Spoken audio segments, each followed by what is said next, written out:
اب حضرات محترم، ایک بات آپ سمجھ لیجئے کہ اللہ کا دوست بننا کوئی آسان بات نہیں ہے۔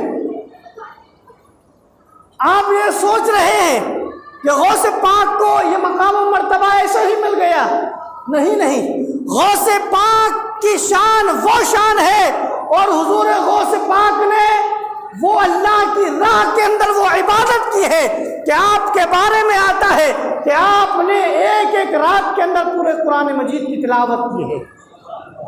40 سال تک آپ نے عشاء کے وضو سے فجر کی نماز ادا کی ہے۔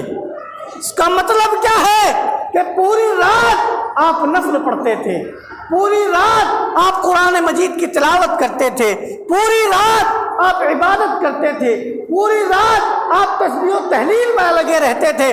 اسی کے بعد تو آپ فجر کی نماز اسی وضو سے پڑھ سکتے ہیں نا، کیونکہ اگر کوئی شخص ایسا ہے کہ جو سو جائے تو اس کا تو وضو ٹوٹ جاتا ہے۔ جب انسان سو جاتا ہے تو اس کا وضو ٹوٹ جاتا ہے، لیکن یہ شان حضور کے لیے ایک الگ شان ہے۔ حضور علیہ الصلوۃ والسلام اگر وضو کر کر سو جائے تب بھی آپ کا وضو نہیں ٹوٹتا ہے۔ سبحان اللہ۔ پوری دنیا کے اندر قیامت تک کے لوگ، چاہے کوئی صحابی ہو، چاہے کوئی ولی ہو، چاہے قطب ہو، چاہے ابدال ہو، کوئی بھی ہو، وضو کر کر سوئے گا، وضو ٹوٹ جائے گا، مگر نبی کی شان دیکھیے، مقام مرتبہ کو آپ سمجھیے کہ حضور کی شان کیا ہے۔ حضور وضو کر کر سو جائے آپ کو وضو نہیں ٹوٹتا ہے۔ حضور غوث پاک پوری رات عبادت کر رہے ہیں، مطلب کیا ہے؟ پوری رات سوتے نہیں ہیں۔ آپ کے بارے میں آتا ہے کہ آپ جنگلوں میں نکل جایا کرتے تھے اور اللہ کی صدائیں بلند کرتے تھے، اور آپ کے اندر ایسا جذب طاری ہو جاتا تھا کہ آپ زور زور سے اللہ کے نعرے لگایا کرتے تھے، زور زور سے اللہ کو پکارا کرتے تھے، اور اس کیفیت کے اندر آپ کہاں سے کہاں چلے جاتے تھے، آپ کو کچھ خبر نہیں ہوتی تھی۔ یہ اللہ کی محبت میں اپنے آپ کو فنا کرنا ہوتا ہے۔ تو جب انسان اپنی ذات کو، اپنے آپ کو اللہ کے لیے فنا کر دیتا ہے، پھر دنیا کی زبان پر غوث اعظم کا نام جاری ہوتا ہے۔ ایسے ہی نہیں کسی کو مقام اور مرتبہ مل جایا کرتا ہے، اپنی ذات کو مٹانا پڑتا ہے، اپنے آپ کو مٹانا پڑتا ہے، اپنے آپ کو فنا کرنا پڑتا ہے، اس کے بعد آپ کو یہ شانیں ملتی ہیں۔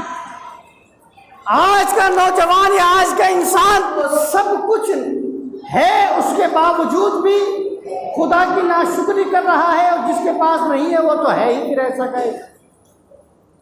لیکن آپ دیکھیں کہ اللہ تعالیٰ نے ان ولیوں کو اتنی شان عطا فرمائی، اس کے باوجود ان کے دلوں میں خدا کا خوف کیسا ہے۔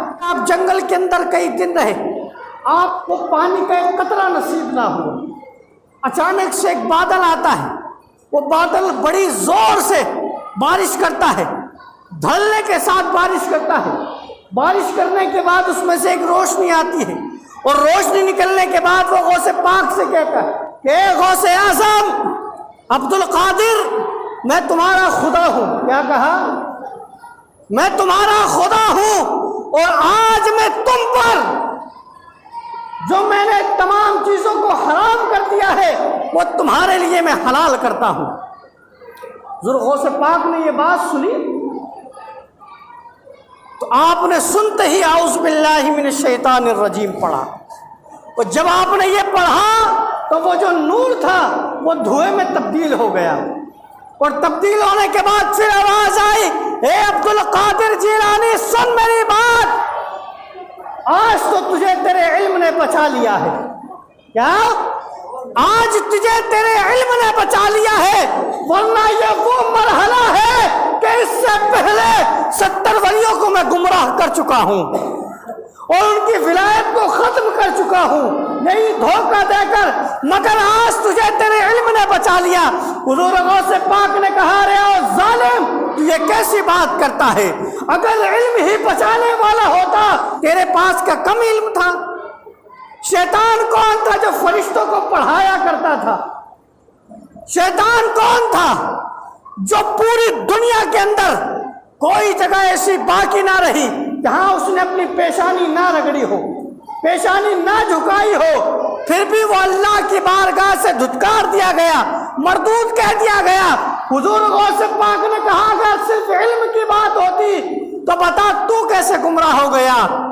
حضور غوث پاک نے کہا کہ مجھے میرے علم نے نہیں بلکہ میرے پروردگار نے بچایا ہے۔